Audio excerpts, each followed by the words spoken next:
grand ballroom of the Miranda Towers glimmered under cascading chandeliers, polished marble floors reflecting golden light.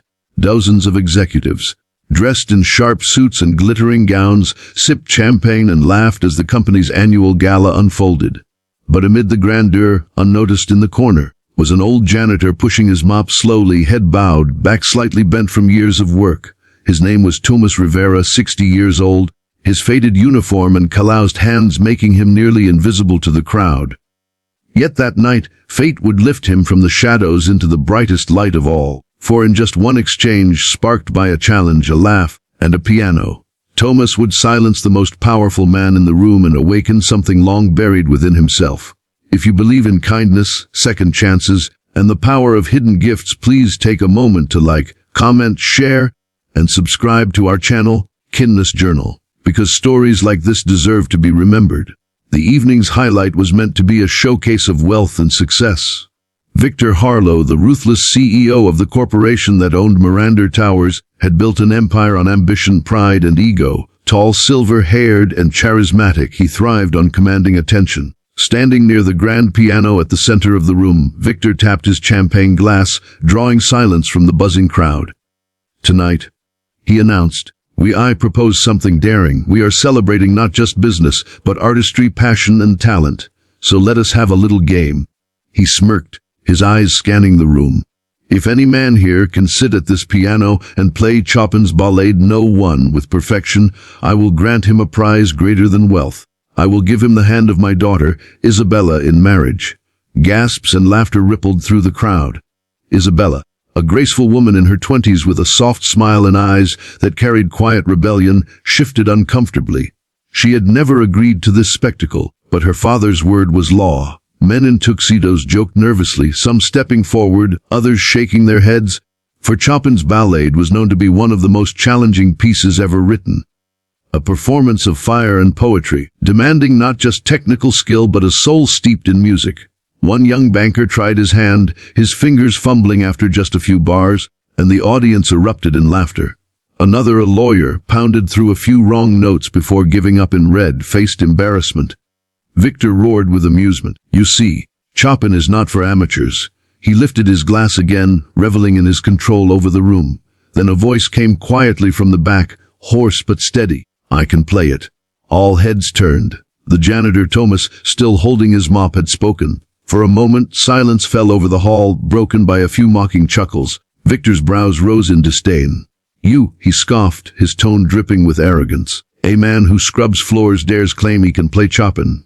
The room erupted in cruel laughter, executives sneering, wine glasses clinking. But Thomas did not flinch. He set his mop aside and walked toward the piano, his every step echoing like a drumbeat in the stunned silence. Isabella's eyes widened. There was something in his face, a calm defiance, a quiet strength, that made her heart pound. Victor, amused, gestured mockingly. "Very well, old man. If you can play Chopin's Ballade, then perhaps you can marry my daughter. Let the world witness this comedy." Thomas sat at the piano, his fingers hovering above the keys. For a brief second, the laughter around him blurred into memory. He was no longer in a ballroom, but a boy again in Mexico. 10 years old, his mother guiding his small hands over an old upright piano in a dusty church. Music had been his salvation then, a light against hunger and poverty. Years later, he studied at a conservatory, winning competitions, dreaming of becoming a concert pianist. But life had been cruel. His father's sudden death, the crushing need to provide for his siblings, the collapse of dreams in exchange for survival. One by one, the keys had slipped away, until only janitorial work kept bread on the table. For decades he carried music only in his heart, never touching a piano again, until now he closed his eyes, inhaled deeply and began. The first notes rose like a whisper, fragile yet deliberate, silencing the snickers in the crowd. As the melody unfurled, Thomas's hands transformed, no longer those of a weary janitor but of a master pianist. The haunting introduction swelled into cascading runs, his fingers flying with precision and grace. The room fell into reverent silence, the chandeliers shimmering as though holding their breath. Chopin's Ballade, so stormy, so tender, so human, poured out of Thomas's soul, filling every corner with passion and pain, triumph and sorrow. Isabella pressed her hands to her mouth, tears slipping down her cheeks. She saw not just music but a life laid bare, a man's grief, sacrifice, and endurance made sound. Executives who had mocked him moments before now stood frozen, eyes wide, unable to believe what they were witnessing.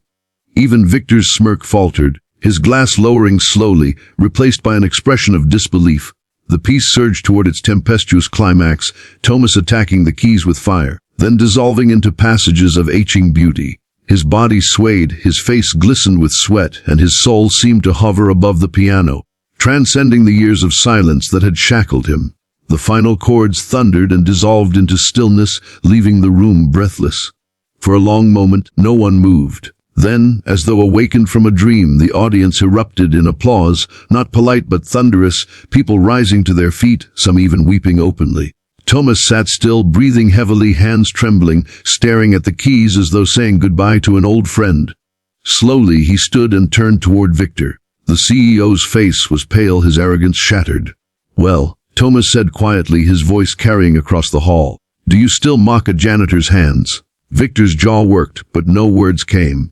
It was Isabella who moved first. She walked toward Thomas, her gown shimmering under the lights, and took his rough, calloused hands in hers.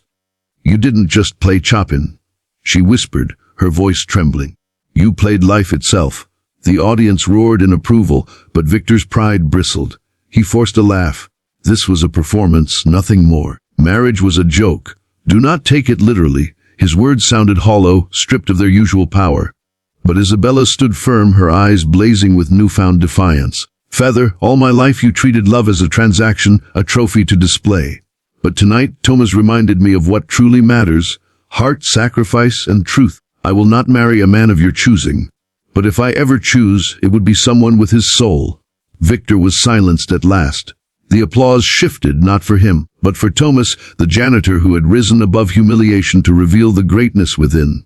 The gala ended with whispers, awe, and a story that would ripple far beyond that night. Executives spoke of it for years, the night a janitor silenced a CEO with Chopin. Thomas did not marry Isabella, nor did he seek fame or riches. He returned to his work the next day, mop in hand, as humble as ever. But something had changed. People greeted him differently now. Not as a shadow, but as a man of dignity. The building manager placed a piano in the lobby at Isabella's request, where Thomas played on weekends, filling the halls with music that made strangers pause, listen, and smile. In those notes, Thomas found himself again. He was no longer just a janitor. He was a guardian of beauty, a living reminder that talent and worth never truly fade, no matter how life buries them. And somewhere deep down, in the hearts of those who had mocked him, a seed was planted. A lesson about humility, respect, and the unseen greatness hidden in ordinary people.